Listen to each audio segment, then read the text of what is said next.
lorsque l'affectation est faite au nom de plusieurs personnes, cette dernière garde l'autonomie dans le mode d'organisation et de gestion des terres affectées, sous réserve du respect des plans de développement de la commune, de la vocation des sols, des plans d'occupation de l'espace communal et des règles de gestion pastorale spécifiques à chaque zone. Il faut donc reconnaître que plusieurs personnes affectataires d'une assiette foncière peuvent établir entre elles une charte collective de gestion foncière. Et donc, peut-être terminer en conclusion par quelques appréciations pratiques au niveau local qui sont notées. Parmi ces pratiques au niveau local, nous pouvons lister des lotissements irréguliers, des occupations constitutionnelles anarchiques, des ventes déguisées, des mutations de cession assorties de régulations a posteriori, des occupations sans titre, des sanctions qui sont aussi peut-être prévues dans le cadre de la loi sur le domaine national, notamment à son article du code pénal du moins, notamment à l'article 423.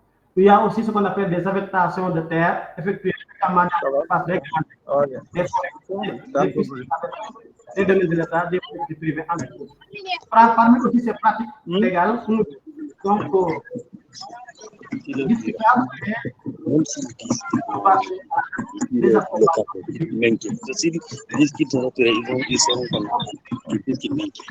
toujours dans l'appréciation de ces pratiques locales.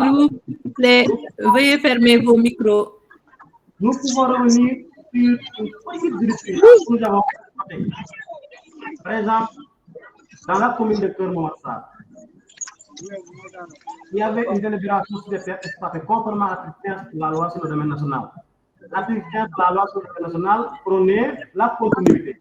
C'est-à-dire, au moment de 1964, au moment où le législateur votait la loi sur le domaine national, on avait dit ceux qui occupaient des terres,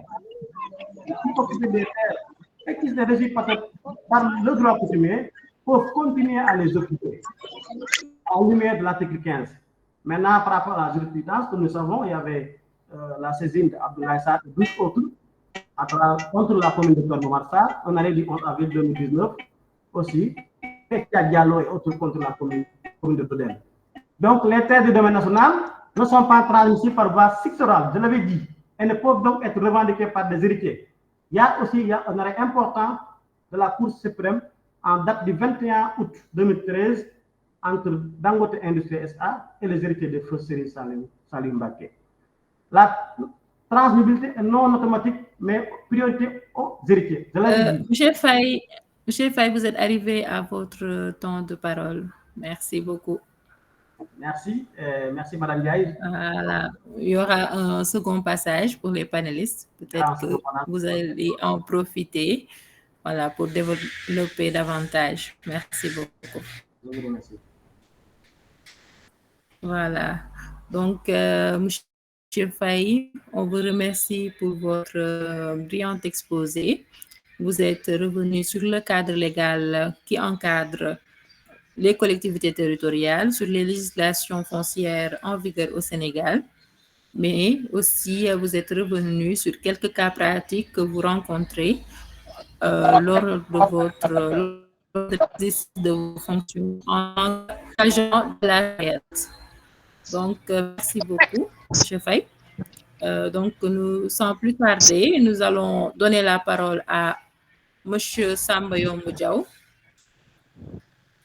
Monsieur Diaw, vous avez la parole. Chers panélistes, veillez à vos micros, s'il vous plaît, et aussi vous pouvez éteindre vos vidéos parce que ça altère la qualité du panel. Merci.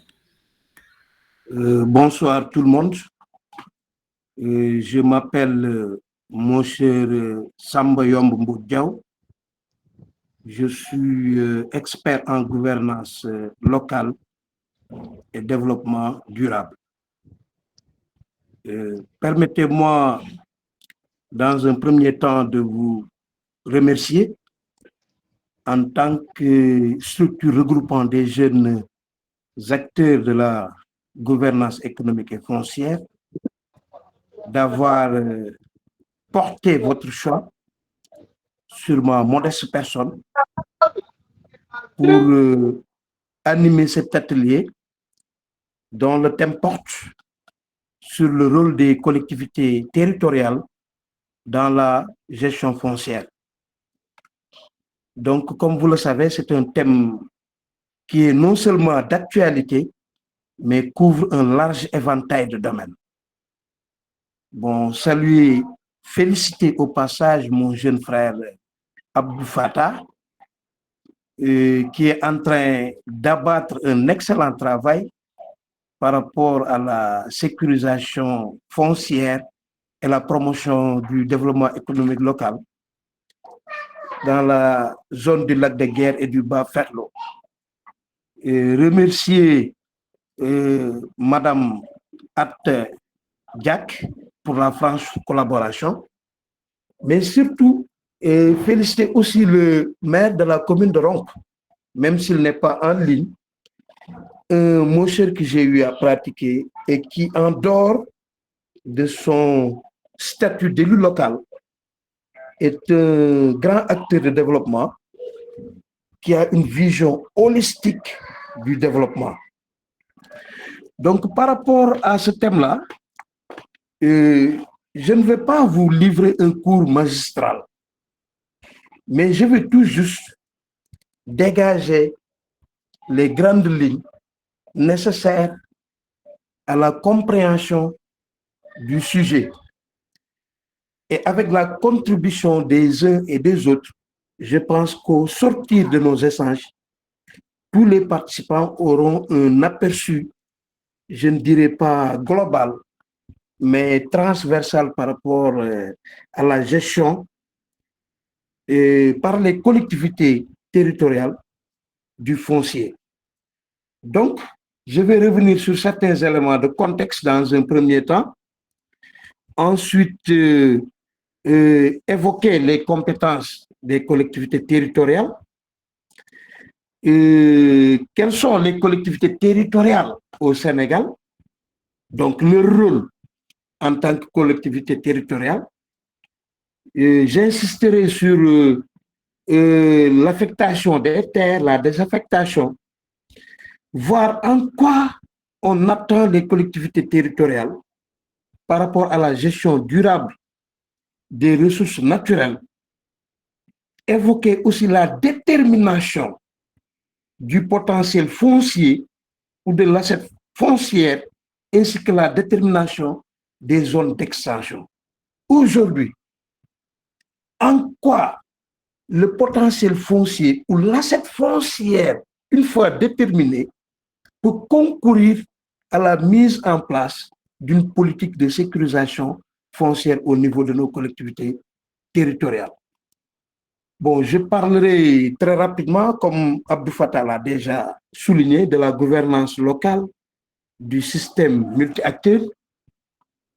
Mais là où je vais le plus insister, c'est par rapport à la mise en place de cadres partenariats par les communes avec certaines structures d'encadrement ou partenaires techniques pour permettre aux collectivités territoriales de jouer pleinement leur rôle. Et là, je vais revenir sur les outils qu'une structure comme la SAID a mis en place dans sa zone d'intervention, tels que le plan d'occupation et d'affectation des sols, le système d'information foncière et la charte du domaine irrigué.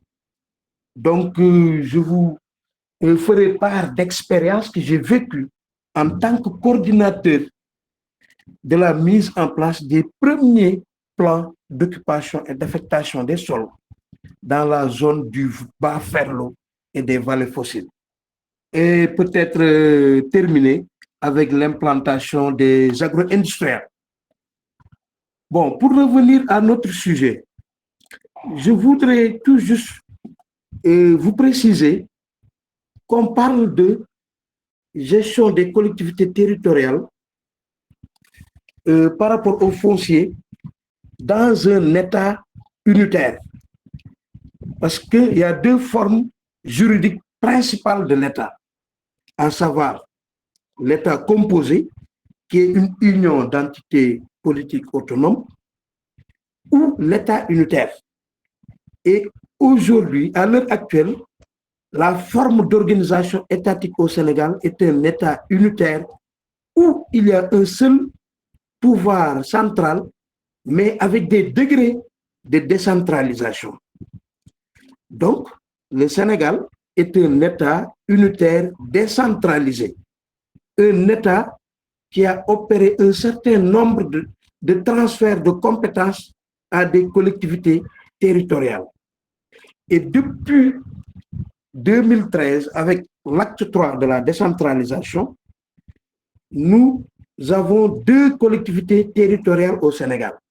D'abord, la commune, avec un statut qui est renforcé par la communalisation intégrale, avec la disparition de la communauté rurale dans l'architecture de notre décentralisation. Mais la nouveauté, c'est le département qui a été érigé en collectivité territoriale, mais qui reste en même temps une circonscription administrative et bien évidemment la suppression de la région en tant que collectivité territoriale pour céder à la place la création de pôles de développement. Donc, par rapport au département et à la commune, nous pouvons dire que ce sont des collectivités territoriales qui sont dotées de personnalité morale et d'autonomie financière, qui s'administrent librement. Donc, on peut dire qu'au Sénégal, les collectivités territoriales, particulièrement les communes, jouent un rôle clé dans la gestion foncière, bien que ce rôle, il faut le préciser, est encadré par l'État à travers son représentant. Donc, nous avons le représentant de l'État à l'échelon arrondissement, le sous-préfet. Il y a le représentant de l'État à l'échelon départemental, le préfet.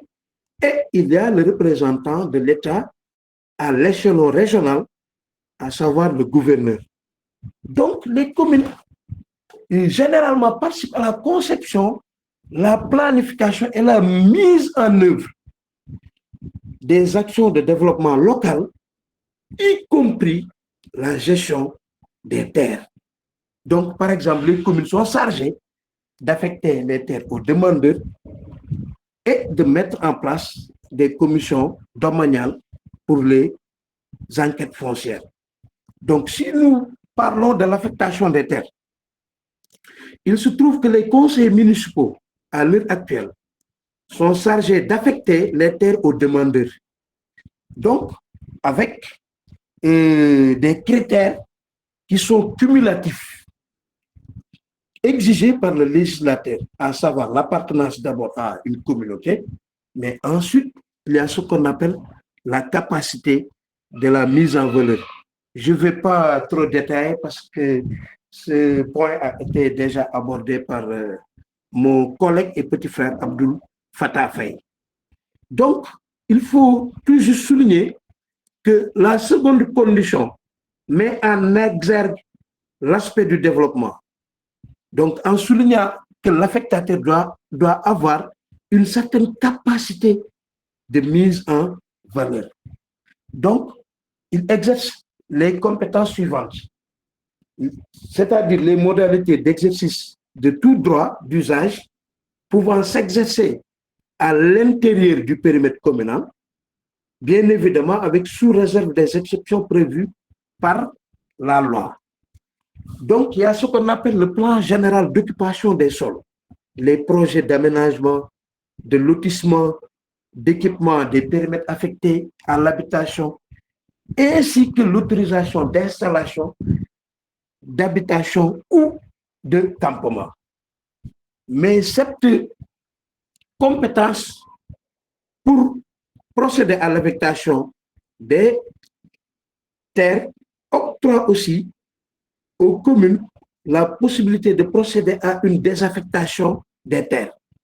Donc, s'il est permis à l'heure actuelle aux personnes d'accéder aux terres du domaine national à travers l'affectation, il existe des situations où le bénéficiaire peut perdre son droit d'exploiter la terre à travers la désaffectation. Donc, c'est le fait de retirer le droit d'exploiter la terre à travers la désaffectation. Donc, un particulier qui détient le droit d'usage peut se voir retirer ce droit d'usage à travers la loi et les règlements en vigueur.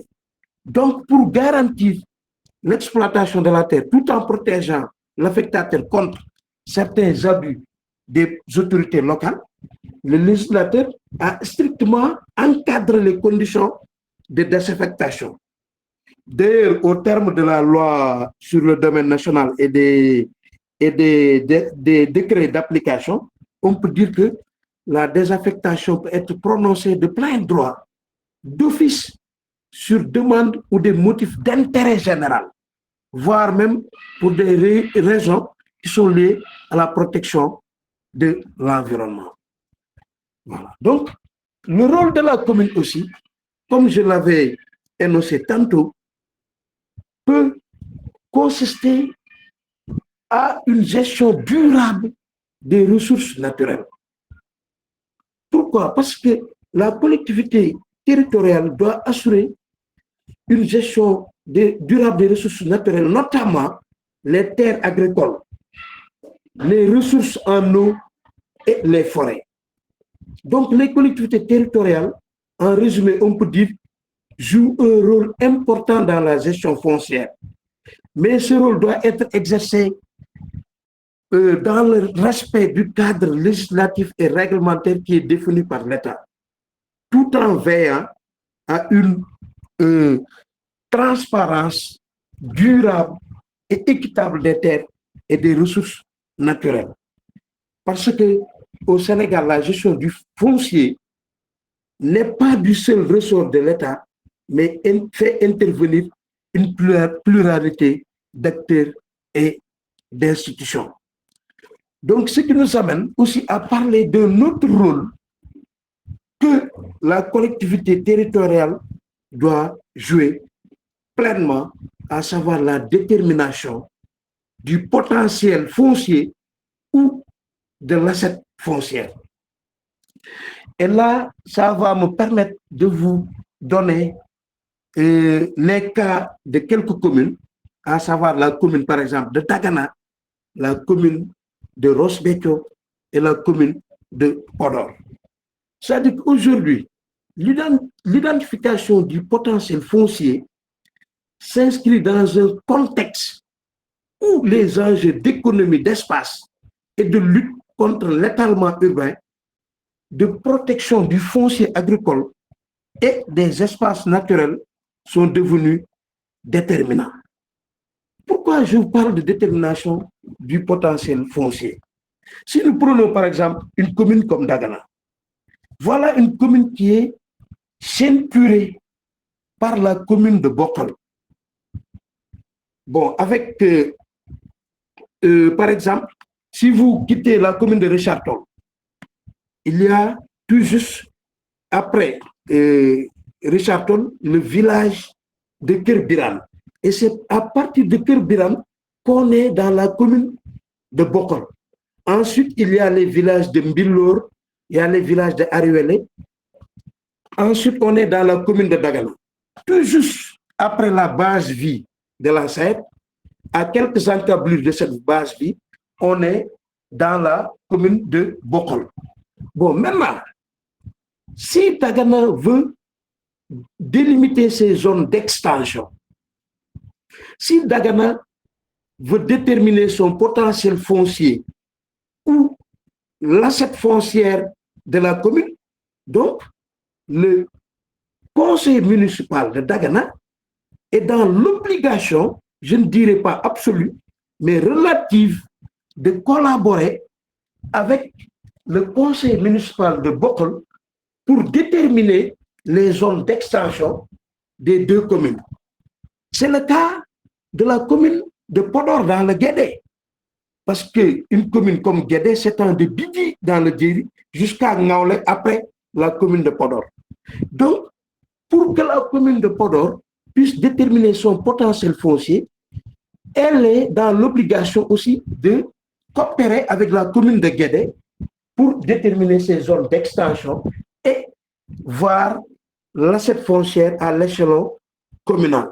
Donc, pour vous dire que donc, un des rôles les plus importants que les communes doivent jouer à l'heure actuelle, c'est la détermination du potentiel foncier et de l'assiette foncière. D'ailleurs, ça peut même aider par rapport à la mise en place de coopératives agricoles intercommunales.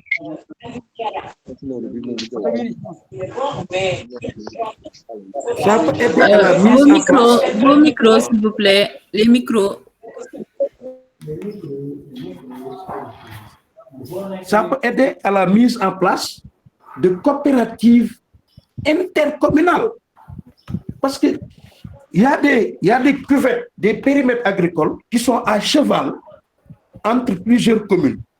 Donc, si ces communes-là parviennent à identifier leur assiette foncière, à déterminer leur zone de vocation, donc on peut même tendre vers la mise en place de coopératives agricoles.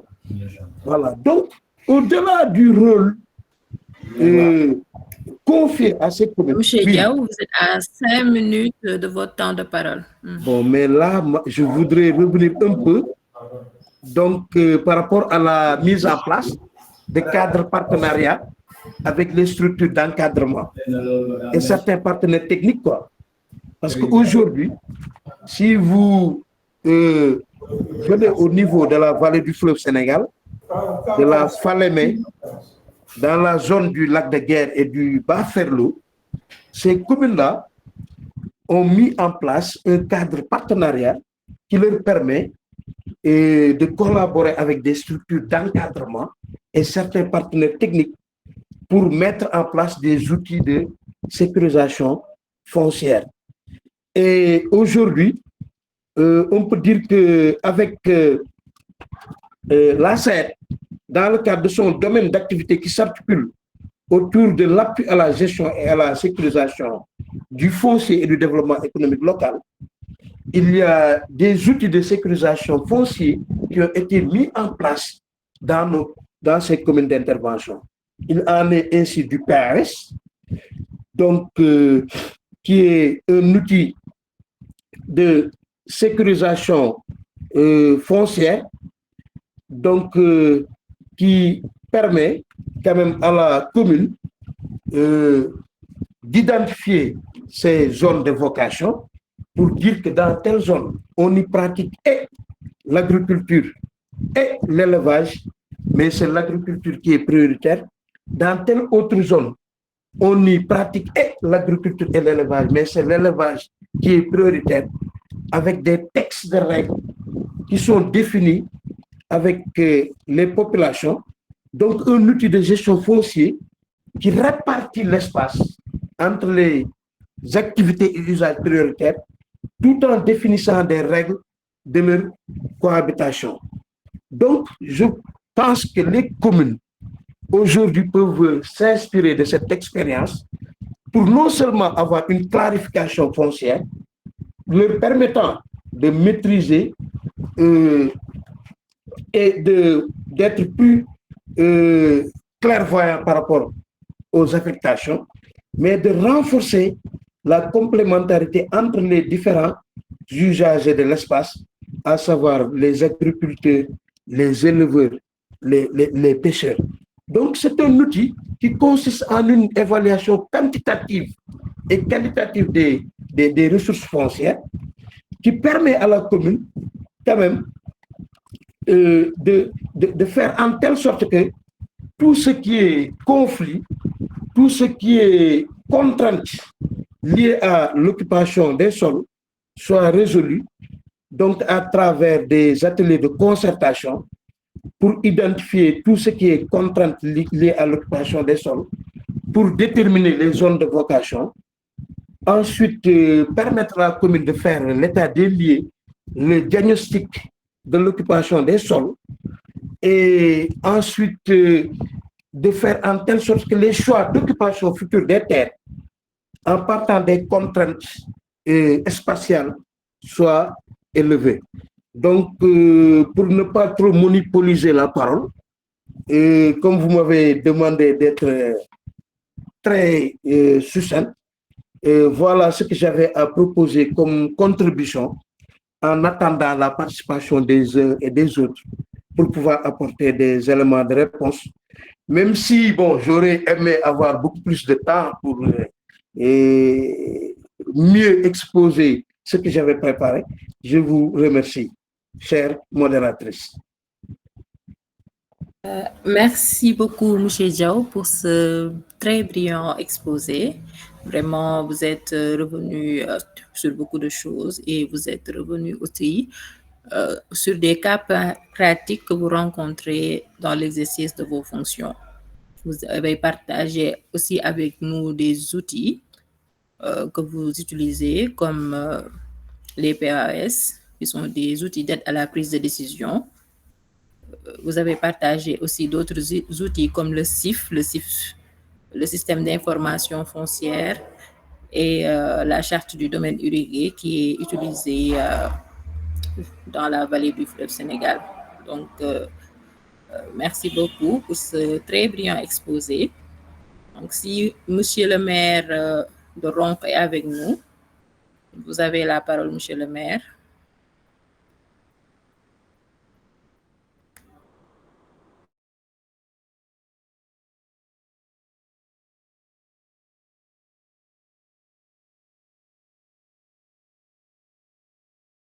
Monsieur le maire, Fata, Monsieur le maire est avec nous? Madame Ndiaye, bon, il vient de m'appeler, il m'a dit qu'il a des problèmes pour vraiment accéder à... Enfin, je ne sais pas, peut-être c'est un problème de réseau parce qu'il est en voiture avec le ministre Moussa Balafovana à Podor. Je ne sais pas maintenant, est-ce que c'est pas le réseau ou bien. Il vient de m'appeler tout comme ça. Peut-être tu peux lancer d'abord les discussions en attendant qu'il puisse se connecter. Voilà, Monsieur le maire de Ronk a quelques empêchements parce qu'actuellement, il est en déplacement avec le ministre. Donc, on va essayer d'en venir à la séance de discussion interaction avec les séances de questions-réponses. Donc, si quelqu'un veut prendre la parole, les questions, c'est pour et contributions, c'est pour maximum 2 minutes. Vous pouvez lever la main et je vais faire la distribution. Voilà, déjà j'ai une main levée. Monsieur Mohamedou Sow, vous avez la parole pour maximum 2 minutes. Oui, bonjour madame et merci à vous tous. Je me présente, mon nom c'est Mohamedou Sow. Je suis juriste immobilier donc, dans le domaine de la construction et l'urbanisme en France. Donc, ça fait 5 ans que je suis là. Je travaille donc chez Bouygues Télécom. Alors, je voudrais tout d'abord saluer et féliciter donc, le réseau pour cette initiative et la qualité des échanges. Cela montre à quel point aujourd'hui la gouvernance foncière donc, reste un sujet super important pour notre pays. Je voudrais tout d'abord donc aussi attirer votre attention sur le rapport de l'OFNAC de 2022 qui était consacré à la corruption dans le secteur foncier. Donc, évidemment, je pense que vous l'avez tous lu. Les constats sont sans équivoque. Toutes les communes qui ont été auditées à l'époque n'ont pas respecté l'ensemble des procédures que les brillants intervenants ont pu définir de manière très claire. Donc, c'est-à-dire l'ensemble des procédures légales d'attribution des terres n'ont pas été respectées. Cela soulève, de mon point de vue, des questions de fond. Et ces questions que je m'ai posées, c'est donc, d'après vous, quelles suites concrètes ont été données par l'État ou les juridictions à ces conclusions sur la corruption foncière, notamment les manquements légaux qui ont été commis par les collectivités territoriales, de manière générale. Donc, comment expliquer que malgré ces alertes officielles, donc la pratique des attributions irrégulières qui sont parfois faites, vous les connaissez tous, ce sont les ventes déguisées qui continuent à prospérer par certains maires, donc vous le savez. Donc, et vous, avec votre atelier, donc, quelles réformes, selon vous, pourraient être faites pour garantir les recommandations issues de plusieurs rapports sur la gestion du foncier? Donc, je vous remercie à vous tous. Merci beaucoup, M. Sow. Est-ce qu'il y a une autre main? Comme ça, les panélistes vont recueillir le maximum de questions et ensuite procéder aux réponses. Je vois Eric Félix Djedjou. Eric Félix Djedjou, autant pour moi, vous avez la parole pour maximum 2 minutes. Bonjour, madame, bonjour. Ok, merci beaucoup de m'avoir donné la parole. Voilà, moi j'ai une interpellation. C'est par rapport à ce qui se passe présentement en milieu rural. Je suis dans le département d'Oussouye, précisément dans la commune de Côte. Et là, il y a le PROCASEF qui est en train, dans le cadre de la sécurisation foncière, de faire des délimitations. Mais le constat est qu'il y a le plus souvent un conflit entre le droit coutumier et aujourd'hui le droit moderne, si je peux m'exprimer ainsi. Il y a des réticences au niveau des populations parce que parfois on a tendance à supplanter un peu ce droit coutumier-là, ce que les populations avaient comme organisation pour elles-mêmes, ces populations-là, gérer et sécuriser leur domaine. Là, il y a le PROCASEF qui vient, il y a également un nouveau droit qui est là, un nouveau droit ou même, je ne sais pas, mon droit qui a toujours existé, mais tout compte fait, il y a un conflit quand même entre les pratiques coutumières qui existaient et aujourd'hui la démarche du PROCASEF. J'aimerais quand même avoir l'avis de nos experts sur cette question-là qui pose quand même pas mal de difficultés au niveau des communes, notamment ici au niveau de la commune de Côte, dans le département d'Oussouye où intervient le PROCASEF. Ok, merci beaucoup. Merci beaucoup, M. Djedjou. La parole est donnée à M. Alignan pour maximum 2 minutes.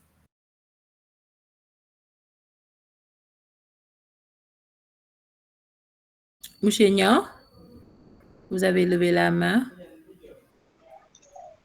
Voilà, bonjour. vous avez la parole. Bonjour, chers panélistes, et merci, madame la modératrice, Atadjak. Donc, c'est M. Alignan. Je suis ingénieur des travaux agricoles et en même temps chef de secteur au niveau de la délégation du Lac de Guiers à la SAED. Tout d'abord, je tiens à remercier les experts qui sont passés nous faire ce brillant exposé. En ce qui, en l'occurrence, M. Abdou Fattah Faye et M. Samba Yombo Diop. Donc, je salue l'initiative également de partager avec nous tous sur les enjeux du foncier, surtout actuellement dans le milieu rural d'une manière générale. Donc, je ne vais pas être trop loin. C'est juste des questions. Donc, la première, c'est par rapport aux ayants droit ou bien les attributaires du foncier rural.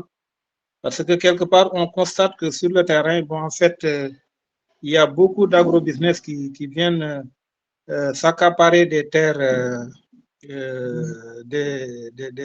des autochtones. Et ce qui amène toujours des conflits internes.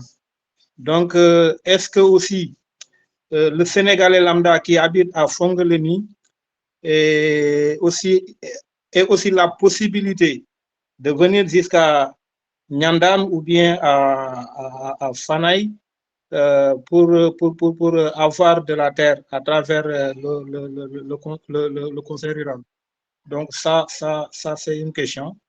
L'autre, c'est relatif aux outils dont Samba Yombo Diaw fait allusion. Il s'agit du PAS et autres. C'est véritablement des outils qui sont très indispensables pour la gestion du foncier et en fait la gestion des conflits dans les collectivités territoriales. Mais je voudrais lui demander, est-ce qu'il y a des alternatives? Parce que des fois, il y a une méconnaissance de ces outils, pour ce qui entraîne un problème d'appropriation des populations. Est-ce qu'en tant qu'expert, il y a des mécanismes développés actuellement pour que les populations aient des informations beaucoup plus importante par rapport à la gestion du foncier pour qu'au moins ces outils puissent être portés. Donc, c'est juste les deux préoccupations que j'avais et je vous remercie encore une fois de plus. Merci beaucoup. Merci beaucoup, M. Niang. La parole est donnée à M. Abdoulaye Bari, que M. Baye Diabel se prépare. Merci madame. Moi, j'ai deux axes de réflexion à soumettre qui peuvent être accompagnés de questions. Premier axe, c'est que vous avez parlé effectivement, en fait, les communicateurs ont eu à parler de problèmes d'affectation de parcelles. Cette façon de le faire une session à la délibération, les personnes et il a omis quand même un aspect très important, c'est le plan géométrique qui doit se faire en amont. Donc, il faut nécessairement qu'il y ait des levées topographiques. Et ça, c'est en faveur de ceux qui ont sa parcelle.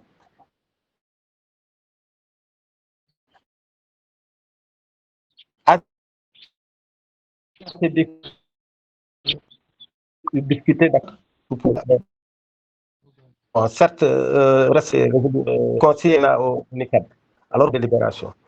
Le deuxième axe, la coopérative de s'organiser soit en fédération ou pardon? Amadou, votre micro. Il y a quelqu'un qui a allumé son micro. Est-ce que vous pouvez l'éteindre? Monsieur Amadou. Il nous retarde un peu par rapport au timing. Voilà.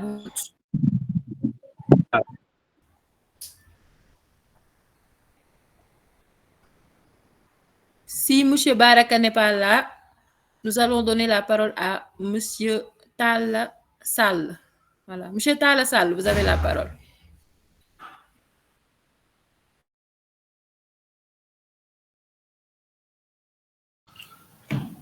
Bonjour tout le monde. Merci Madame la modératrice, merci cette analyse. Voilà, donc ça a été un honneur pour moi vraiment donc, de participer à ce panel qui est très important, qui permettra effectivement aux agents donc, des collectivités territoriales de pouvoir émerger davantage et d'apprendre beaucoup de choses sur lesquelles donc, allant dans le sens de la gestion foncière. Parce que la gestion foncière, hein, donc, elle est un domaine très compliqué. Voilà, donc d'habitude, quand vous parlez de gestion foncière, là, c'est le chaos au sein donc, des collectivités territoriales. Maintenant, d'après les analystes, parce que moi, donc, j'étais dans ce volet-là, parce que d'ailleurs même, mon mémoire de master, donc, je l'ai soutenu dans ce domaine. Donc, avant que j'intègre donc, le volet des marchés publics, parce que j'ai eu à faire donc, des essais au sein des collectivités territoriales. Voilà, donc avec l'arrivée même donc, de Procasep, donc à travers des missions qu'elle faisait avec des communes pilotes. Maintenant, donc, je vois que le travail de coopération avec Procasep pour pouvoir donc, aider les communes à sécuriser davantage leur gestion foncière, ça demande un travail colossal, ça demande donc une coopération. Maintenant, moi je me dis d'habitude avec les maires, voilà, donc d'après les experts qui sont là, nos précédents listes, d'après vous, le travail que Procasep est en train de faire, bien vrai qu'il y a pas mal de communes qui n'ont pas eu l'opportunité d'en pouvoir bénéficier. Donc, j'espère que ce projet-là, ça doit être démultiplié. Voilà, donc démultiplié pour que toutes les communes puissent avoir donc cet outil-là. Parce qu'en minimisant un tout petit peu, en disant, voilà, nous allons choisir les communes voilà, qui sont plus impactées par rapport aux autres. Donc, pourquoi pas, si nous avons visionné les communes qui sont plus impactées, il faudra aussi donc penser aux autres communes de pouvoir leur aider à mettre en place un mécanisme de pouvoir gérer le conflit. Sinon, les problèmes qu'on voudrait résoudre donc, dans les communes plus impactées, ces problèmes-là peuvent être renversés envers donc, les communes qui n'avaient pas de problème. Donc, à travers vous, j'espère, par rapport à la matière, qu'en pensez-vous par rapport à ce politique-là pour que l'État puisse aider? Voilà, donc, vu qu'avec la décentralisation, les comités rurales, on n'en parle pas parce qu'avec l'acte de la décentralisation, les comités rurales ont été érigés en communes. Donc, ces comités rurales-là ont toujours des problèmes. Vous, selon vous, quelle est la meilleure politique que vous allez proposer pour que l'État puisse aider à ces collectivités territoriales de pouvoir avoir des mécanismes de gestion liés liés au foncier, donc dans ce sens-là. Ça, c'est ma première préoccupation. Deuxièmement, après avoir mis en place des outils, il faudra effectivement mettre en place un dispositif d'accompagnement. Donc, si je parle d'un dispositif d'accompagnement, cela revient à dire qu'il faut former donc des personnes qui sont dotées de connaissances. Parce que moi, j'ai vu dans certaines communes, avec le programme de PACASEM, ils ont lancé qu'il faudra recruter une personne à la ressource. Et pour pouvoir recruter cette personne-là, la personne doit être un étudiant qui s'inscrit dans le domaine donc, de la gestion foncière. Et là, le pire est que je vois certaines communes, ils ont fait ce qu'on appelle politique politicienne. Voilà, donc cette personne, elle est proche de moi. Voilà, et si la personne est proche de moi, Monsieur Sall, est-ce que vous pouvez résumer votre question? Voilà. Ok, alors que la personne n'a pas de compétences sur la gestion foncière, si tu recrutes cette personne-là, là, dans ce contexte, tu auras donc un problème de pouvoir donc, gérer donc, cette gestion-là. Donc, c'est sur ces deux préoccupations que je voudrais effectivement mettre en place parce que peut-être il y aura certains voilà, donc, qui aimeraient en avantage profiter. Merci beaucoup, madame. Voilà, donc c'était juste ces deux préoccupations que j'ai notées donc, durant donc, mes échanges au sein des CT. Et j'aimerais aussi donc, les experts en reviennent davantage pour édifier un tout petit peu par rapport à ces problèmes-là. Merci beaucoup. D'accord. Donc, on a enregistré une importante série de questions. Donc, on va retourner la parole aux panélistes, mais aussi au réseau des experts. Donc, pour des éléments de réponse, parce que vous avez été interpellé tout au cours de cette série de questions. Donc, la parole est retournée aux panélistes, mais aussi aux membres du réseau. Merci beaucoup. Merci, Madame Diack. Donc, je voudrais revenir par rapport au premier intervenant qui a évoqué la corruption dans le secteur. Dans le domaine foncier. Donc, vous savez qu'aujourd'hui, au Sénégal, il y a des acteurs divers et il y a plusieurs enjeux, des enjeux multidimensionnels et des intérêts qui sont divergents. Donc, si on parle de foncier, donc on peut dire que c'est l'espace sur lequel s'exerce l'essentiel des activités humaines. Et du coup, cela suscite beaucoup de convoitises, surtout dans certaines collectivités territoriales. Bon, maintenant, dans le contexte actuel, caractérisé par, on dirait, une marginalisation de plus en plus remarquée du droit foncier, on assiste à une ruée vers la terre et du coup à une prolifération de pratiques de corruption et de fraude. Bon, néanmoins, l'État du Sénégal quand même a mis en place des mécanismes, des structures, comme par exemple l'OFNAC, dont la mission aujourd'hui consiste à prévenir et à lutter contre la fraude, la corruption, les pratiques qui peuvent être vraiment assimilées à des infractions connexes. Donc, c'est ce que j'avais à répondre par rapport à cette première préoccupation. Il y a un deuxième intervenant aussi qui a évoqué le PROCASEF et le droit coutumier dans certains contextes. Bon, comme vous le savez, le PROCASEF, donc comme son nom l'indique, est un projet de sécurisation foncière. Donc, en zone surtout rurale et périurbaine de l'État du Sénégal. Donc, le PROCACEF aujourd'hui permet quand même de renforcer la capacité du gouvernement pour la mise en œuvre d'un cadastre à l'échelle nationale. Ensuite, d'accroître le nombre de parcelles qui seront enregistrées et formalisées dans les zones sélectionnées. Donc, ce qui veut dire que les droits coutumiers forcément seront respectés, parce que l'objectif dans tout ça est d'accélérer la sécurisation foncière en milieu rural avec des délibérations sécurisées et avec l'octroi de numéros d'identification du cadastre rural. Donc, il y a d'autres participants qui ont parlé de méconnaissance de certains outils de sécurisation foncière, tels que mon collègue Aligna. Et là, je voudrais tout juste lui dire qu'aujourd'hui, dans les communes où il y a des outils de sécurisation foncière qui ont été mis en place, il y a aussi des mécanismes de suivi, il y a des organes de contrôle qui veillent à la mise en application des règles relatives à la sécurisation foncière.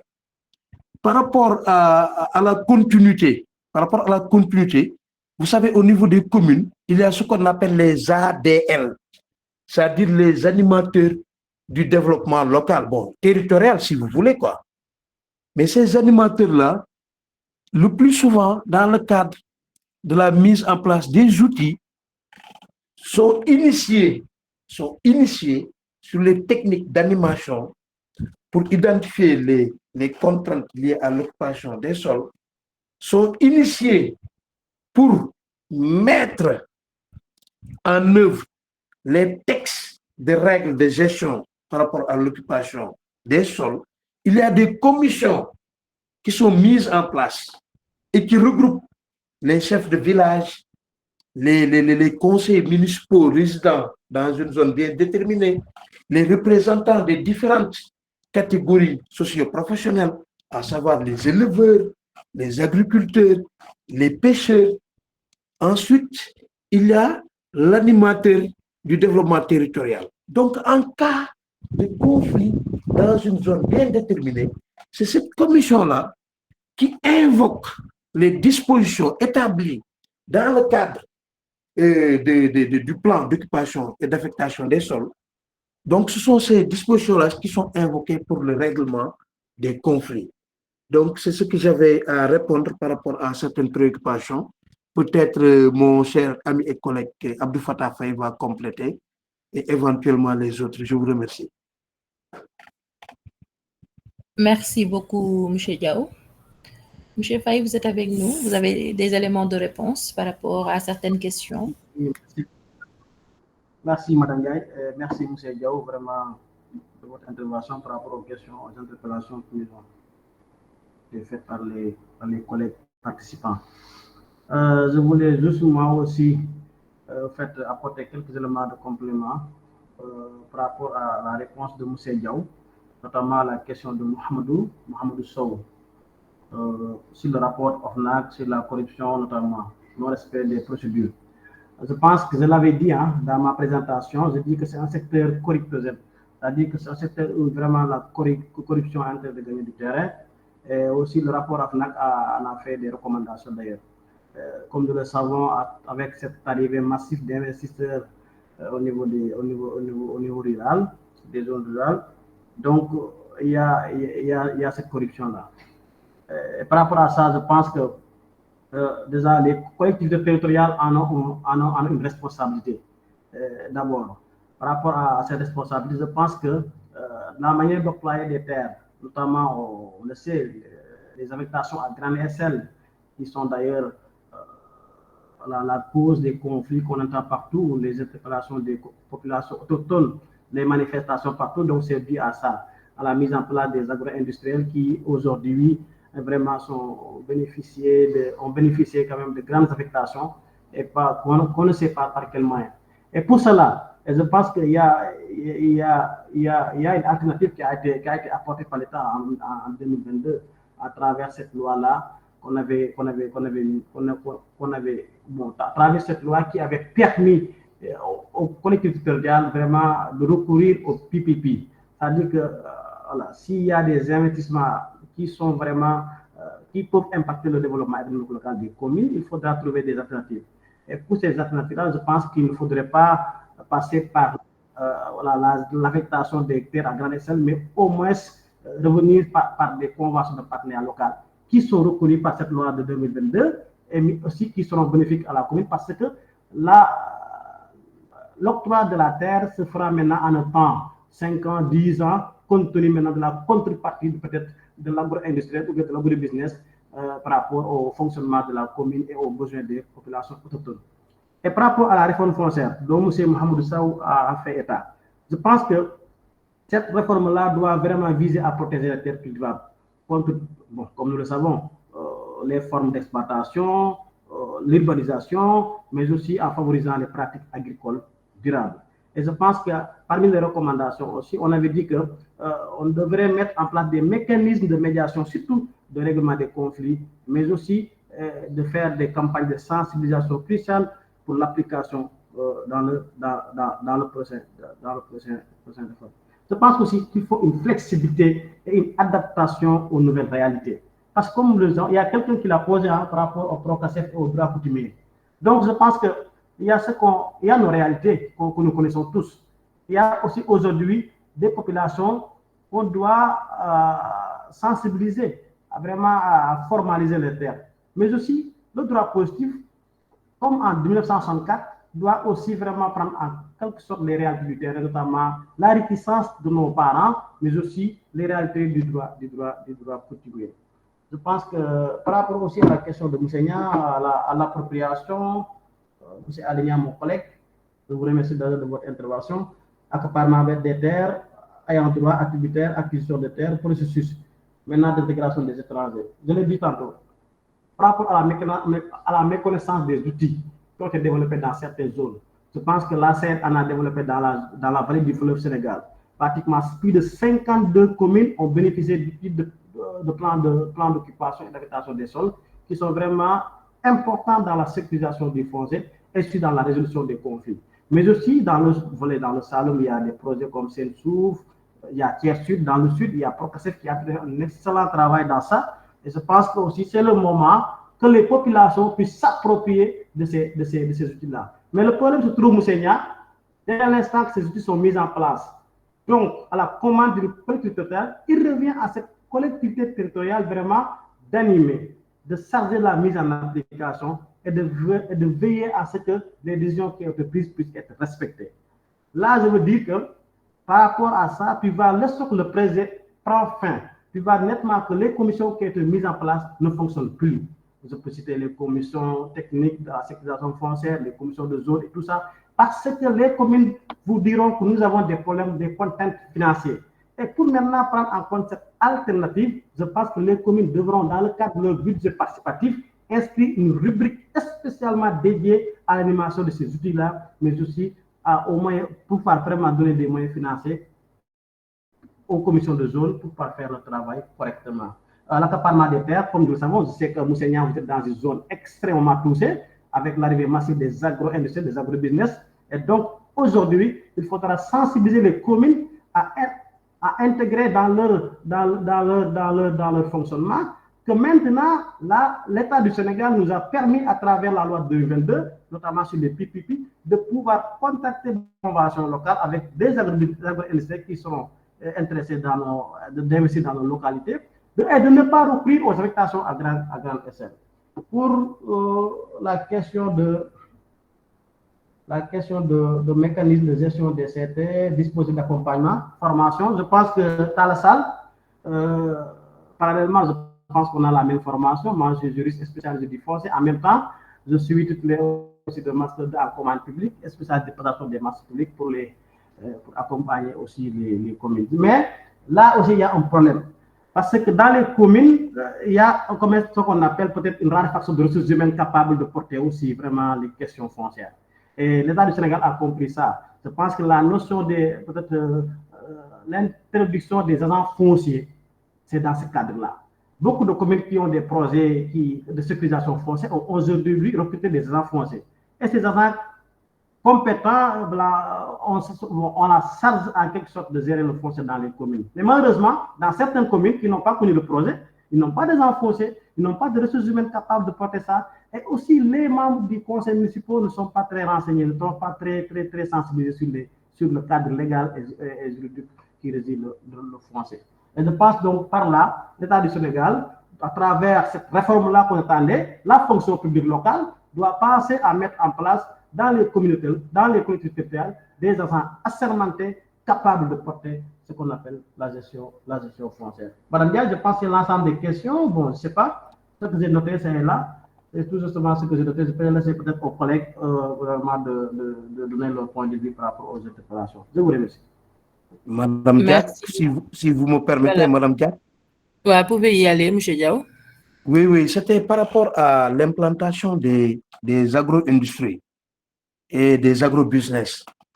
Bon, pas plus tard que la semaine passée, j'avais fait une contribution sous forme de note technique pour dire que aujourd'hui, pour le développement de l'agriculture familiale, l'État du Sénégal doit revoir l'implantation incontrôlée des agro-business et agro-industries en donnant aux collectivités territoriales et certaines structures nationales d'encadrement beaucoup plus de marge concernant l'affectation des terres.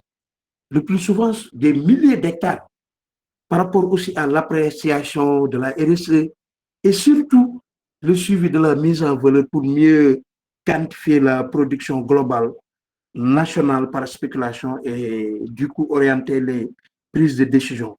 Mais je voulais tout juste vous dire qu'il y a des exemples de réussite d'implantation d'agro-industrie. Et je peux vous donner l'exemple de la commune de Nit, où il y a le West African Farm. Votre micro. Monsieur Diédiou, votre micro, s'il vous plaît. Ah oui, c'est vrai, oui. Vas-y. Donc, il y a des exemples de réussite. Parce que depuis 2000, il y a eu quand même différentes politiques et programmes publics qui ont été menés sur le plan agricole. Donc, cette volonté d'ouverture, il faut le dire, est intervenue dans un contexte national qui est caractérisé par l'octroi de l'autonomie de gestion des ressources foncières aux collectivités territoriales, donc depuis les réformes de 96, mais dans un contexte qui est marqué quand même par une incitation de certains bailleurs à une libéralisation dans le but de moderniser le secteur de l'agriculture. Donc, en s'appuyant sur l'installation, par exemple, d'une agro-industrie comme West African Farm, dans la commune de Nit, on peut dire que cette implantation a été une réussite. Comment elle a été une réussite? Parce que pour l'installation de cette agro-industrie, il y a eu l'État qui a joué son rôle, la commune qui a déterminé l'assiette foncière, mais surtout les populations qui ont été impliquées. Donc, le plus souvent, s'il y a problème par rapport à l'implantation de ces agro-business-là, c'est tout juste que c'est l'État qui a négocié avec la commune sans pour autant que les populations ne soient impliquées. Bon, maintenant, les résultats le plus souvent qui sont obtenus dans le cadre de ces transactions-là, c'est par le biais d'entretiens semi-directifs, des enquêtes sur les différents sites de localisation, donc pour permettre vraiment d'assurer une forte implication de l'État à travers le transfert de compétences, mais de permettre quand même aux populations de jouer pleinement leur rôle. Donc, c'était ça par rapport à l'implantation de ces agro-business. Je vous remercie. Merci beaucoup, M. Yao. Je pense qu'on a fait le tour, que toutes les questions ont été prises en charge par nos chers panélistes. Est-ce qu'il y a des membres du réseau qui voudraient prendre la parole? S'il y en a, ils peuvent lever la main. Bonsoir. Bonsoir. Oui, allez-y, M. Allô? Babou. Bonsoir. Oui, bonsoir, chers panélistes. Bonsoir, chers participants. Donc, je ne sais pas si on a déjà évoqué la question de Mourkat. Donc, la question de Mourkat me semble être une question à la fois complexe, mais également question d'intérêt, quoi. Parce qu'à un moment donné, bon, des terres ont été octroyées à des individualités, à des organisations, mais au finish, l'État donc, a pris une décision quand même pour sursoir pratiquement à toutes ces actes qui ont été faits avec les prises. Donc, je ne sais pas si les panélistes ont déjà abordé cette question-là, qui me semble être très important dans la mesure où certainement les logements sociaux, on en parle, on a parlé de 100 000 logements, on a parlé de 30 000 logements, mais peut-être l'occasion sera donnée à des Sénégalais de bourse qui ne sont pas, bon, de bourse moindre, disons comme ça, donc d'accès au logement, quoi. Maintenant, la question de Mourkat peut-être me semble être une panacée, donc par rapport à cette situation-là, que vraiment beaucoup de Sénégalais peinent à avoir un toit. Je ne sais pas si on l'a abordé ou pas. Voilà, même s'ils n'ont pas abordé, je voudrais quand même que les intervenants puissent quand même se pencher un peu sur la question pour nous éclairer. Merci beaucoup. Ok, merci beaucoup, M. Diaw. M. Diaw, M. Faye, est-ce que vous avez des éléments de réponse par rapport à la question de M. Babou?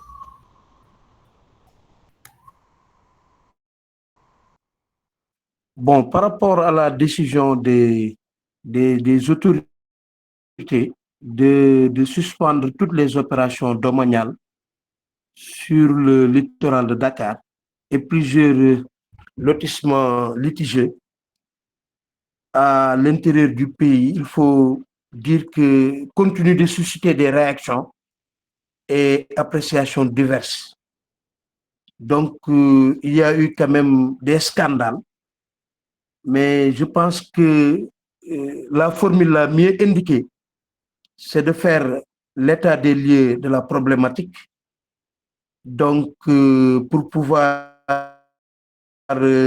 apporter les solutions les plus idoines par rapport à cette question très sensible. Je dis très sensible, c'est parce que c'est par rapport à l'identité des bénéficiaires. Voilà, de gros lots entre guillemets. Hein.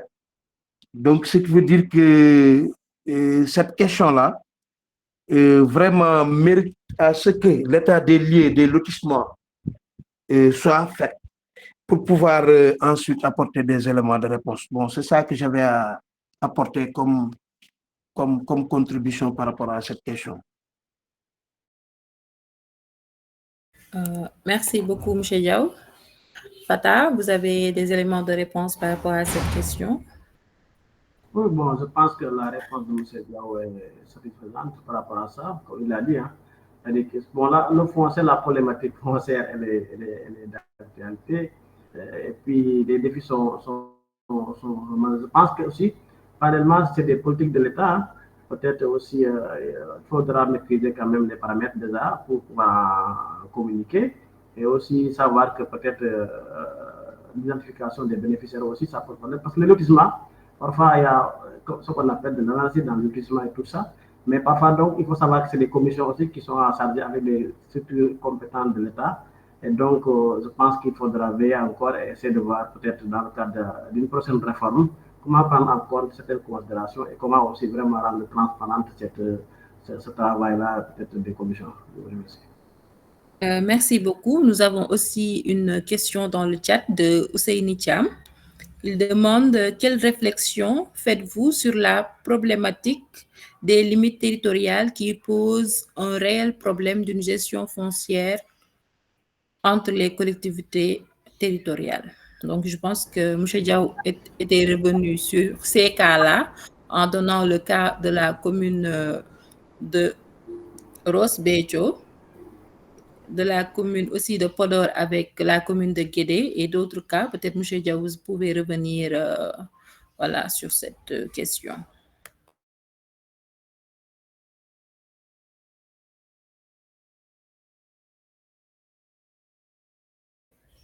M. Diao?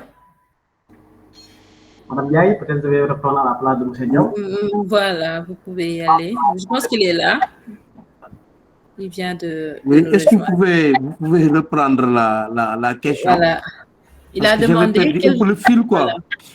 Voilà, il a demandé quelle réflexion faites-vous sur la problématique des limites territoriales qui pose un réel problème d'une gestion foncière commune entre les collectivités territoriales. C'est le cas des communes dont vous venez de nous parler, le cas entre la commune de Podor et la commune de Guédé, et les cas entre la commune de Saint-Louis même avec celle de Gandon et de beaucoup d'autres communes, hein, la commune de Kédougou avec celle de Bandafassi, voilà, de toutes les grandes communes qui sont ceinturées par les anciennes communautés rurales.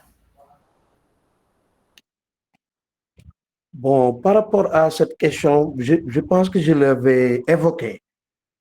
Mais comme vous le savez, avec la territorialisation des pouvoirs publics, les collectivités territoriales ont les coups de franche pour vraiment impulser dans leurs activités régaliennes des projets de développement.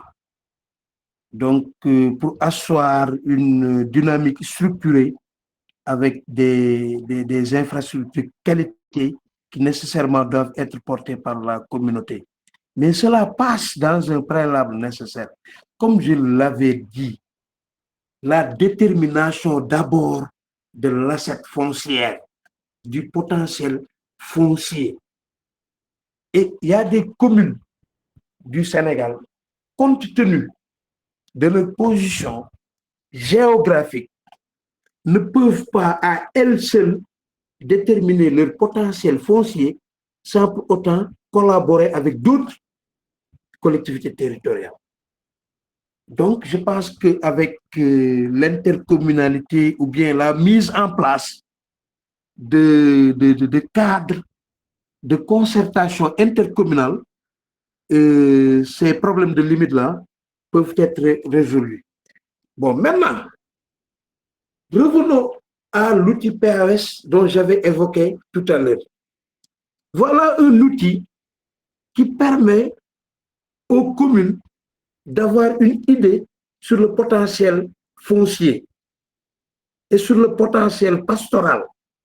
Parce que c'est un outil qui permet de déterminer les zones de vocation par rapport à l'occupation des sols.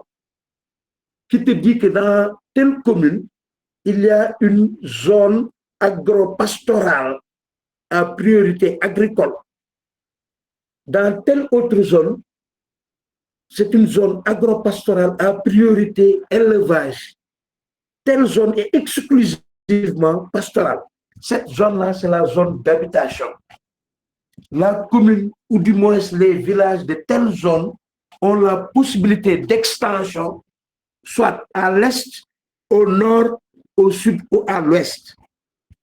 Donc, si on se réfère à cet outil-là qui a été mis en place dans presque 4 régions, parce que nous, notre zone d'intervention, c'est la région de Saint-Louis, la région de Matam, la région de Tambacounda, particulièrement le département de Bakel, et la région de Louga, qui couvre la zone agroécologique du lac de Guerre, du Bas-Ferlo et des vallées fossiles.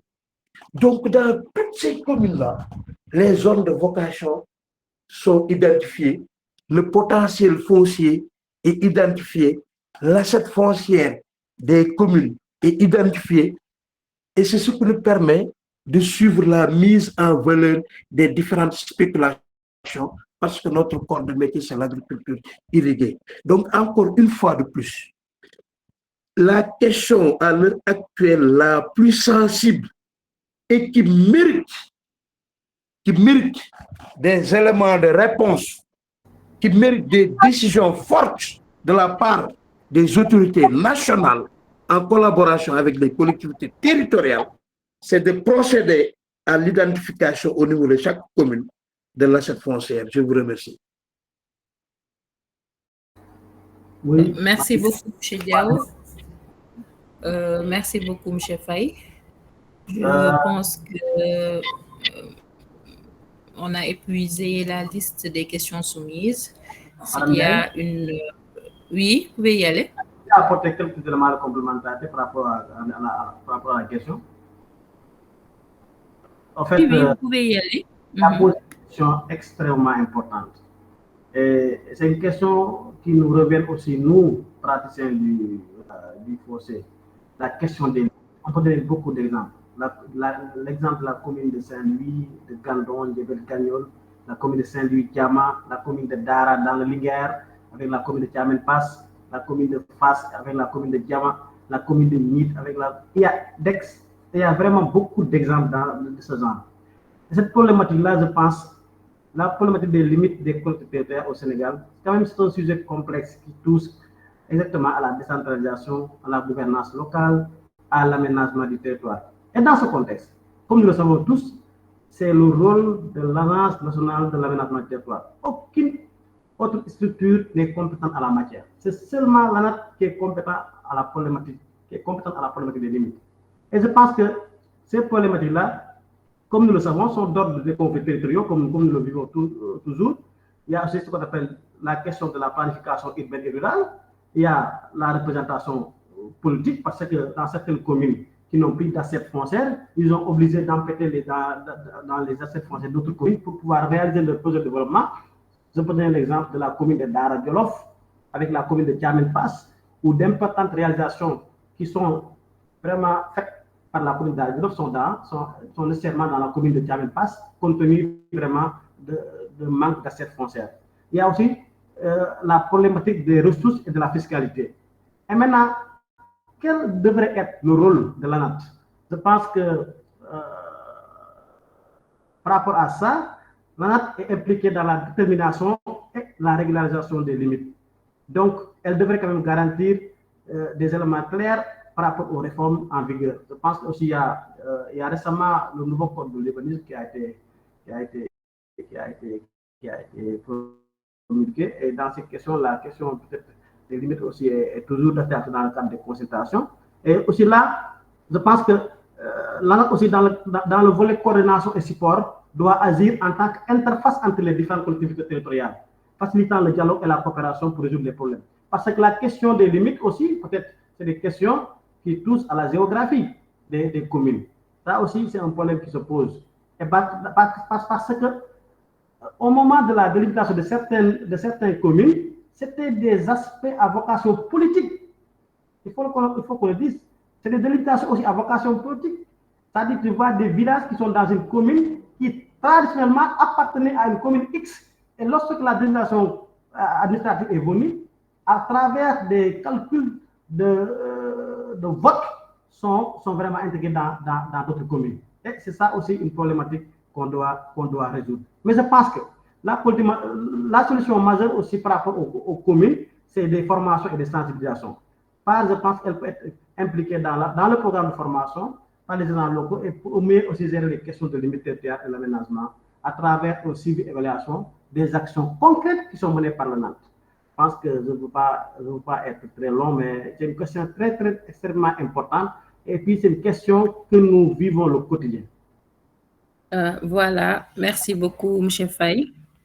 Comme vous venez de le dire, c'est une question qu'on vit au quotidien parce que presque toutes les nouvelles communes sont ceinturées par les anciennes communautés rurales qui sont beaucoup plus imposantes en termes géographiquement, qui sont beaucoup plus grands que les nouvelles communes. Donc, sans plus tarder, je vois des mains des membres du réseau. Donc, M. Mamadou Sambé, vous avez la parole. Merci beaucoup, Ada. J'aimerais juste contribuer par rapport à ce point des limites, qui est un problème récurrent pour chaque commune depuis l'acte 3 de la décentralisation. Et je pense que l'État qui doit prendre en charge cela, parce que même avec les différents projets qui sont là, à l'image de Saint-Souf, c'est le projet Saint-Souf qui, avec la GIZ, qui a financé l'ANAT pour que dans ces zones-là, à Kaffrine et à Kaolack, que ces limites puissent être délimitées pour chaque commune. Alors, je pense que l'État doit étendre cela avec le Procasef, il y avait au début un volet qui était censé être apporté avec l'ANAP pour pouvoir corriger cela. Mais je pense que c'est des problèmes de budget qui ont fait que le Procasef a laissé cela avec l'ANAP. Donc, je pense actuellement, les communes, ce qu'ils doivent faire pour la solution, c'est de favoriser l'intercommunalité, au moins pour essayer de corriger certaines choses en attendant que l'ANAT ou bien l'État puisse trouver des solutions par rapport à cela, avec l'acte 4, l'éventuel acte 4 qui se prépare, notamment avec les pôles territoires. Je pense qu'actuellement, la solution qu'on doit proposer, c'est de favoriser l'intercommunalité pour ces genres de cas-là. Merci beaucoup. Voilà, merci beaucoup, Monsieur Sambé, pour votre très brillante recommandation. Nous avons aussi d'autres questions dans le chat. On a une question liée au genre de Monsieur Baraka. Il demande à la lecture de la littérature sur la gouvernance foncière, il est largement évoqué la difficulté des femmes d'accéder au foncier. Quelles sont les mesures que les collectivités territoriales doivent poser pour lever ces contraintes? Donc, il parle de l'accès des femmes au foncier et quelles mesures les collectivités doivent poser pour lever les contraintes par rapport à ça. Je vois une main de M. Kolimbalo. Peut-être vous avez des éléments de réponse sur la question. Vous pouvez y aller. Bonsoir. Merci beaucoup, Madame la modératrice, Madame Diayata. Je voudrais apporter des réponses sur celles liées aux alternatives aux outils de gouvernance et aux outils de sécurisation foncière. À mon avis, il n'y a pas à trouver des alternatives si nous voulons vraiment asseoir une gouvernance foncière équitable et transparente et que nous voulons rester dans un état de droit. Il n'y a pas d'alternative. Les outils de sécurisation foncière servent à ce que les collectivités territoriales aient une mémoire de leurs actions sur le territoire.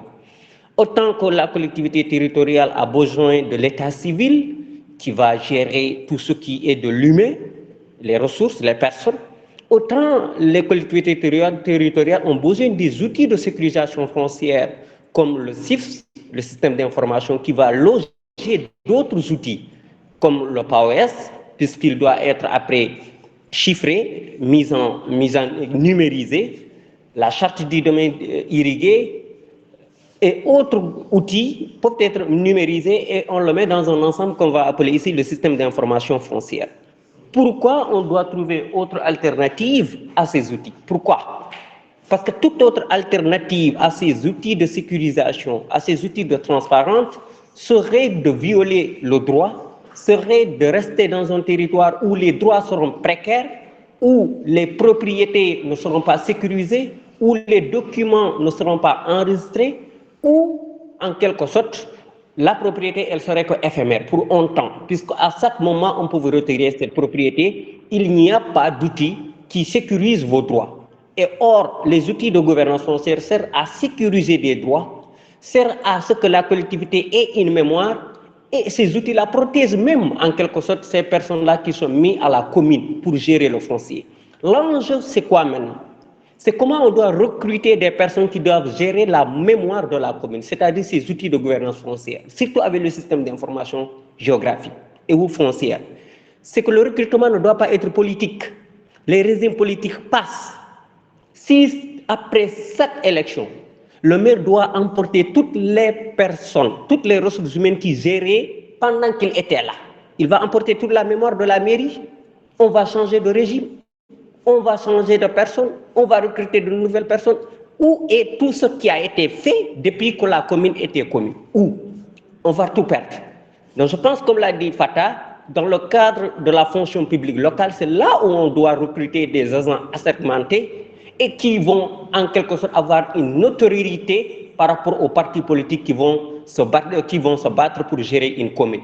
Pour qu'après qu'un maire part et son équipe, que vraiment l'agent foncier reste avec la mémoire de la commune.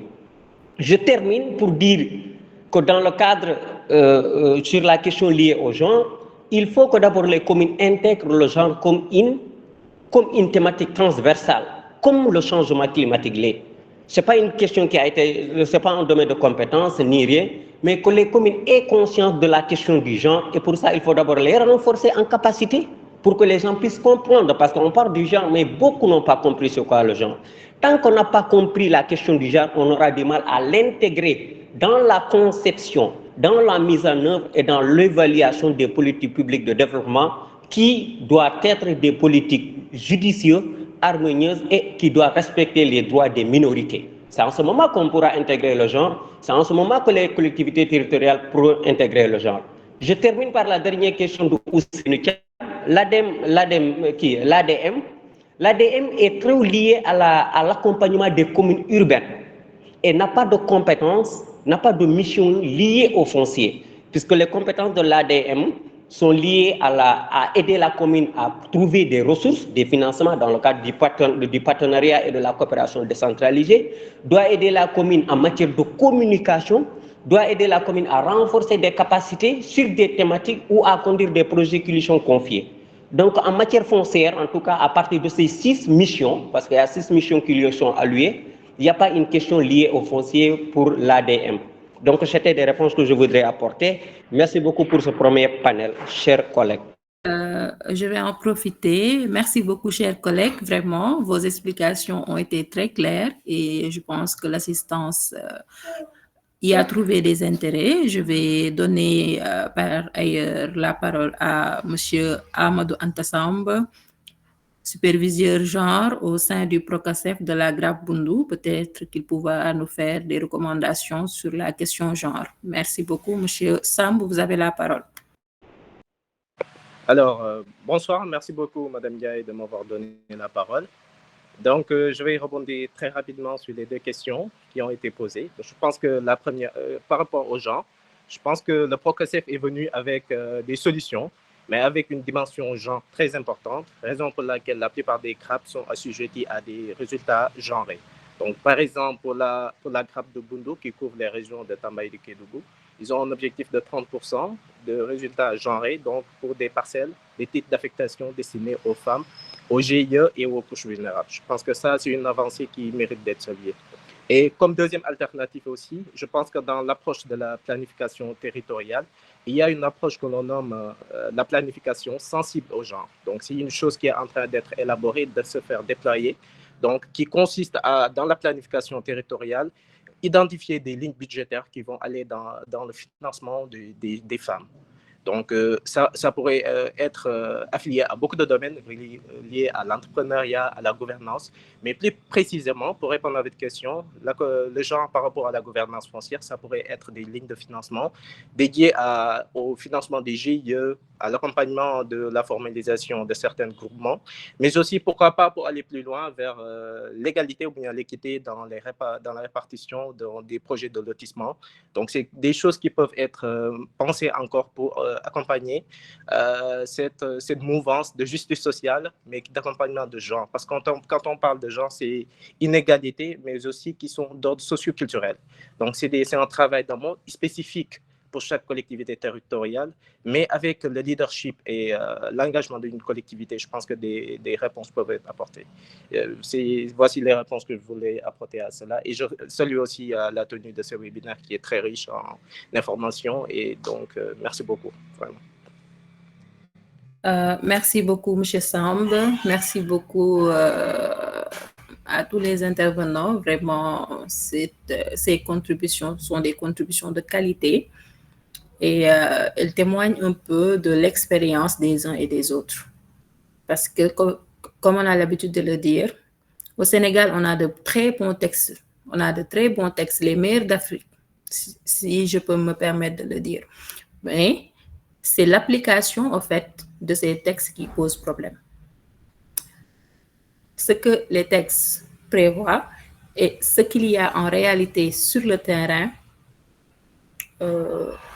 il y a un écart considérable entre ces 2 faits-là. Donc, vraiment, les expériences et les retours d'expérience sont très appréciés. Donc, sans plus tarder, je vais donner la parole au président du réseau, s'il est avec nous, pour lui permettre vraiment de revenir sur certaines questions qui ont été posées et de faire certaines clarifications. Merci beaucoup. Monsieur Demba, vous êtes là?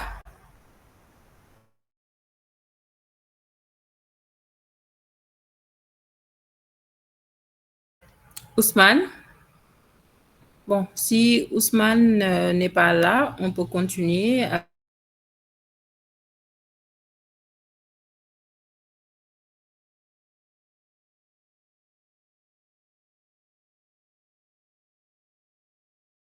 Avec un foncier, les SM, les élus locaux. Vraiment, il y a une très forte présence des collectivités territoriales dans le panel. Nous vous remercions vraiment et je vais en profiter pour revenir sur la question de M. K. Il demande, pour une meilleure appropriation des PAES, quelle place doit jouer l'alphabétisation des communautés?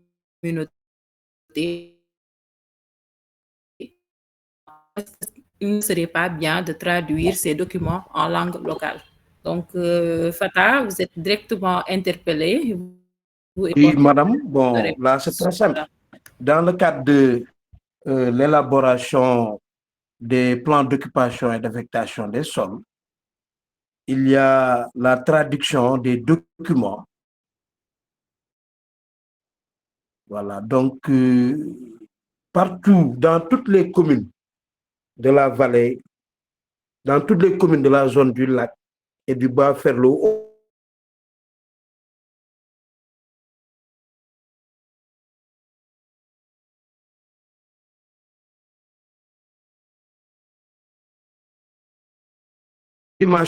c'est en langue locale. Il y a souvent un animateur qui soit s'exprime bien en polar ou bien s'exprime en wolof, qui fait office de relais entre les techniciens qui assurent l'animation et les participants. Donc, sur ce plan-là, je vous confirme que tous les documents, les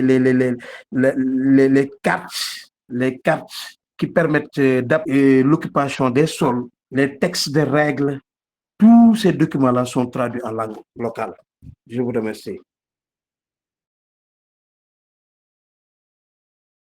Merci beaucoup, M. Diao. Il y a d'autres questions dans le chat. Si le président n'est pas toujours là.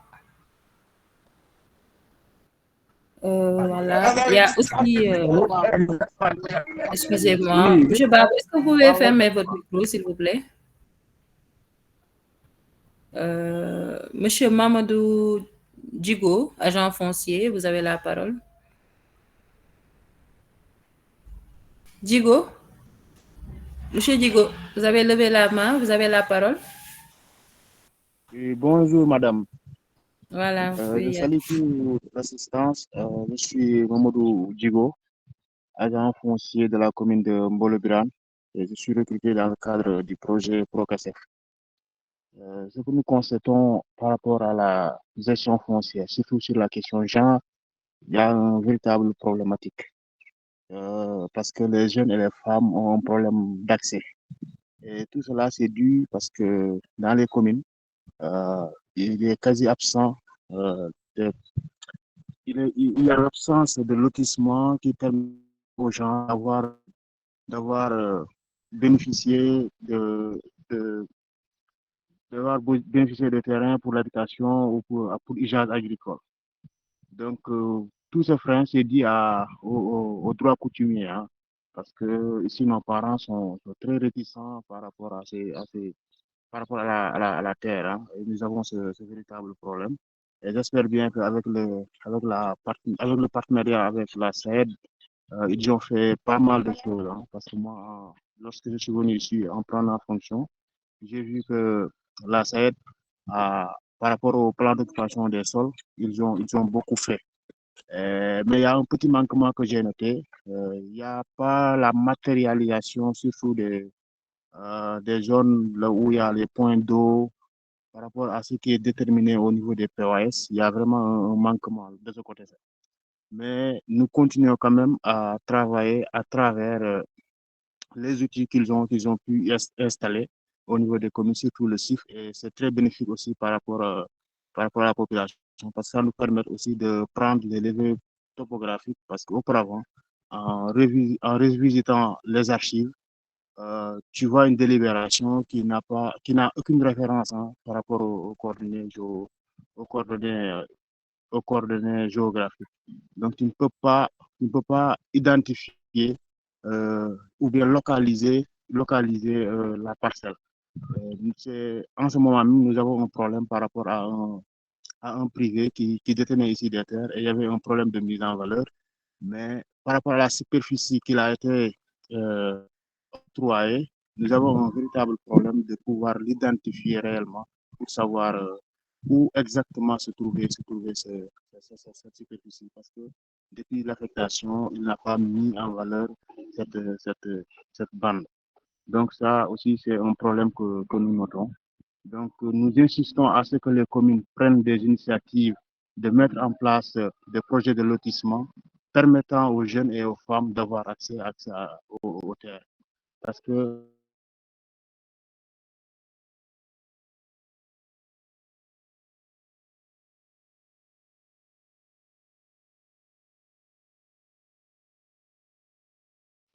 ici,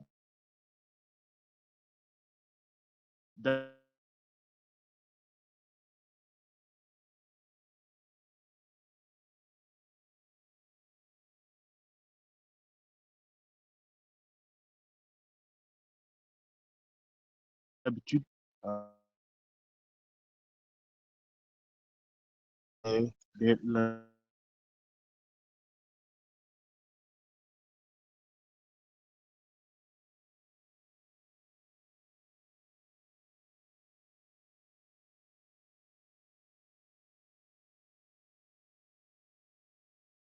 parler de déforestation, vraiment, sorte des collectivités territoriales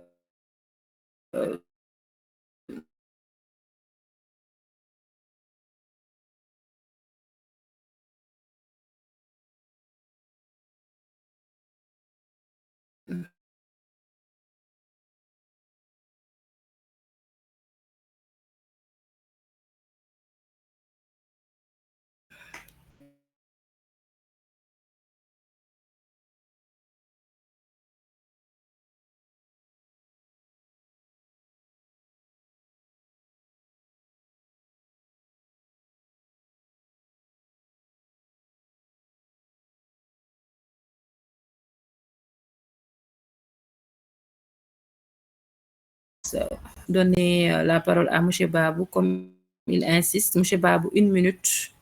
Essayez vraiment de synthétiser votre question en 1 minute et on va Voilà, essayer merci de Madame répondre. la modératrice, merci beaucoup. Bon, je vais un peu faire entorse, comment dire, au protocole, mais je m'en excuse.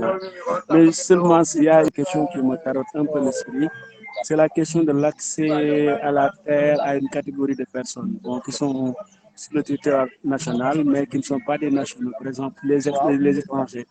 Bon, actuellement, la tendance est que dans certaines zones, on constate qu'il y a beaucoup d'étrangers qui disposent de lopins de terre, pour parler ainsi, donc, ou bien des parcelles, mais je ne sais pas ce que la législation a pu dire sur ça, mais certainement avec ceux qui ont l'expérience, ils savent pertinemment que dans certains pays, pour un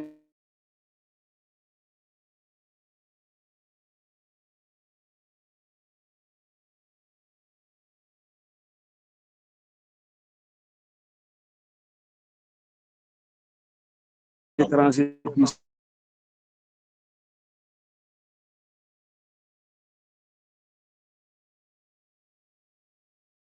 avoir accès à la terre. On parle du domaine national, et comme son nom l'indique, national, il y a la qualité de nationalité, en fait, qui s'y est. C'est-à-dire, on ne peut pas normalement demander des terres au Sénégal sur le domaine national alors qu'on n'est pas sénégalais. Parce que pour être affectataire de terre, je pense que nos panélistes sont revenus là-dessus, il faut réunir des conditions. Et parmi ces conditions, il y a l'appartenance à la communauté. Et il y a aussi la capacité de mettre en valeur soit soi-même ou avec l'aide de sa famille. Donc, on ne peut pas, en fait, demander de la terre alors qu'on n'est pas sénégalais. Ça, en fait, les communes ne l'acceptent pas. Ça ne passe pas. Peut-être que les gens, ils ont recours à d'autres pratiques pour pouvoir accéder à la terre, mais la loi, quand même, interdit cela. Et même nous, actuellement, en tant qu'agents des GRAP du Procasef, nous, quand vous êtes d'une autre nationalité, parce qu'on officie dans une zone transfrontalière, parce qu'on officie dans la région de Kédougou, qui est transfrontalière avec la Guinée et même le Mali, si vous n'êtes pas sénégalais, on ne fait pas de levée sur vous, pour vous. Alors qu'on est en train de faire de la régularisation, vous comprenez un peu. Donc, on prend l'existant, mais on prend l'existant quand même pour les Sénégalais, pas pour d'autres nationalités. Parce que moi, en tant que Sénégalais, je ne peux pas avoir de terre dans un autre pays. Dans d'autres pays, peut-être, c'est beaucoup plus encadré. Même pour les droits de bail, c'est beaucoup plus encadré. Dans d'autres pays, un non-Sénégalais ne peut pas disposer de titres fonciers. Mais peut-être nous, notre législation ne va pas jusqu'à là-bas. Mais quand même, pour les terres du domaine national qui reviennent de facto à la nation sénégalaise, quand même, il serait inconcevable qu'une autre personne d'une autre nationalité puisse en disposer. Donc, M. Babou, je pense que la réponse a été très claire. Donc, je vais laisser la parole à M. Sambé. Oui, monsieur Diaw, vous pouvez y aller. Oui, vous pouvez y aller. Très rapidement. Voilà. Pour revenir par rapport à la matérialisation des PAS et des questions liées à la protection de l'environnement. Donc, comme vous le savez, dans le cadre de l'élaboration des plans d'occupation et d'affectation des sols, il y a certaines zones qui présentent des caractéristiques agroécologiques spécifiques. Et ces zones-là, pour leur protection, sont érigées en zones de mise en défense. Par exemple, dans une commune comme la commune de Kamb, c'est dans le Bas-Ferlo, il y a une zone où il y a l'exploitation de la gomme arabique. Donc, cette zone-là est considérée comme une zone de mise à défense. Bon, par rapport à la matérialisation, comme vous le savez, c'est l'agent foncier de Mbolo Birane, je pense qu'il a soulevé. À travers l'outil PAS, on identifie tout ce qu'il y a comme points d'eau pastoraux, à savoir les mares temporaires qui ont une possibilité de rétention d'eau 2-3 mois après l'hivernage. Il y a les ouvertures sur les lacs, les abreuvoirs, les pistes de production, les pistes à bétail, les zones de vocation. Donc, tous ces éléments-là ont besoin d'être matérialisés à travers des panneaux, à travers des écriteaux. Mais le problème qui se pose en est que cette matérialisation-là coûte trop cher pour les collectivités territoriales qui n'ont pas assez de moyens. Cependant, dans le passé, la SAET, dans le cadre de la matérialisation du PRS, a eu l'appui de partenaires au développement à travers des programmes tels que le PACR, programme d'appui aux communautés rurales pour la matérialisation des sites. Ensuite, il y a eu le projet AIDEP, agriculture irriguée pour le développement des territoires ruraux de Podor. Actuellement, avec le Delta, il y a une perspective, une stratégie pouvant permettre, dans le cadre de la réactualisation des PRS, de procéder à leur matérialisation. Donc, c'est ce que j'avais à contribuer par rapport à ces deux éléments-là. Merci. Donc, merci beaucoup, M. Diao, pour votre brillante réponse. Donc, vraiment, je vois l'intérêt que vous trouvez au webinaire dans le chat, mais on a largement dépassé le temps alloué.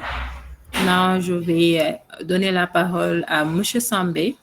Ne vous inquiétez pas, on a une très longue liste de thématiques, peut-être même qui se rapproche le plus de certaines questions posées. Donc, ne vous inquiétez pas, vos questions seront prises en charge dans d'autres thématiques. Et nous vous remercions vraiment de l'intérêt que vous avez trouvé à ce panel. Nous remercions l'ensemble des élus locaux qui ont participé. Nous remercions les agents des différents projets aussi qui ont participé aussi à ce panel. Et sans plus tarder, je vais donner la parole à Mamadou Sambé qui va représenter le président du réseau empêché pour les mots de fermeture. Monsieur Sambé, Mamadou, vous avez la parole. Merci beaucoup, Atta. Donc, j'emprunte le pas par rapport donc, au remerciement. Donc, c'est pas facile aussi de mobiliser les gens en 2 heures de temps et que c'est un week-end, les gens ont besoin de se reposer. Donc, je renouvelle mes remerciements au nom du coordinateur pour l'intérêt que vous avez pu accorder à ce webinaire. Et nous remercions aussi M. Samba pour donc, sa présentation et ses contributions. Nous remercions aussi M. Abdou Fattah qui a été donc, le premier panéliste. Et nous remercions aussi la qualité donc, des interventions par rapport aux participants qui ont donné beaucoup d'idées et beaucoup de questions. Cela montre que le foncier est un domaine qui a un enjeu fondamental et que tout le monde doit s'y mettre. Et c'est la raison pour laquelle nous, en tant que jeunes, nous avons eu l'initiative de mettre en place ces réseaux. Donc, le webinaire-là est la première activité qu'on vient d'organiser. Et je pense qu'au fur et à mesure, donc, nous allons donc essayer de voir comment on peut élargir le réseau et mettre donc d'autres activités qui seront beaucoup plus importantes, qui auront beaucoup plus d'impact pour que les problèmes fonciers soient réglés et dans tous les domaines, que ce soit pour les collectivités territoriales, que ce soit au niveau économique, que ce soit au niveau de la sécurisation pour les communautés. Donc, je pense que pour ne pas être un peu plus long, donc nous allons vous revenir parce que, comme Atta l'a si bien dit, on a beaucoup de thématiques qu'on a en ligne de mire et que, Inch'Allah, donc nous allons vous revenir pour vous informer plus par rapport au fonctionnement du réseau et aussi pour les prochaines activités. Éventuellement, on pourra compter sur vous pour être des panélistes aussi pour pouvoir développer les réseaux un peu plus loin, donc au niveau du Sénégal et au niveau même sous-régional. Donc, je pense que c'était ça. Et les remerciements, donc nous ne pouvons pas vous remercier assez, mais juste vous dire merci, Diarama, et merci aussi Atta pour la modération et merci aussi aux intervenants, M. Diao et M. Fada. Merci beaucoup. Merci. Oui, Atta, je voulais savoir comment être membre de ce réseau, s'il vous plaît. Le président n'est pas là, son SG il est là, il va laisser ses coordonnées dans le chat avant la fin de la réunion et vous pourrez les prendre. Il va vous donner toutes les informations nécessaires. Sambé, vous pouvez laisser vos coordonnées dans le chat, comme ça les participants pourront vous contacter. Donc, j'en profite vraiment pour me joindre au mot de remerciement du président du réseau. Nous ne remercierons jamais assez nos panélistes, M. Samba Yombo Diao, vraiment qui nous a accompagnés tout au long de ce processus, vraiment qui nous a accompagnés sur tous les plans, mais aussi M. Abdou Fattah Faye. Ce sont des gens très occupés par leur fonction, mais ils ont accepté de nous accompagner. Vraiment, nous les remercierons jamais assez. Nous remercions aussi le maire qui n'a pas pu suivre le webinaire parce qu'il s'est déplacé avec le ministre. Donc, nous le comprenons. Il avait vraiment l'intention de participer. Nous remercions aussi l'ensemble des participants, qu'ils soient agents fonciers, qu'ils soient secrétaires municipaux, qu'ils soient élus locaux, conseillers municipaux, conseillers départementaux, qu'ils soient étudiants, qu'ils soient de toutes les couches qui existent. Donc, nous vous remercions par la voie du réseau et nous vous disons à très bientôt parce que comme vient de le dire le SG, nous avons une très longue liste de thématiques qui sont vraiment des questions intéressantes qui se rapportent à la gouvernance foncière et j'espère que voilà, vous serez servis. Et c'est ça l'objectif même du réseau, discuter sur des questions qui se rapportent à la gouvernance foncière. Et après ces webinaires, faire des propositions, pourquoi pas au gouvernement, pourquoi pas aux décideurs, afin qu'ils puissent prendre en charge les préoccupations des Sénégalais. Donc, sur ce, je déclare la fermeture de ce webinaire et je vous souhaite une excellente fin de journée. Merci à vous. Merci beaucoup. À la prochaine. Merci.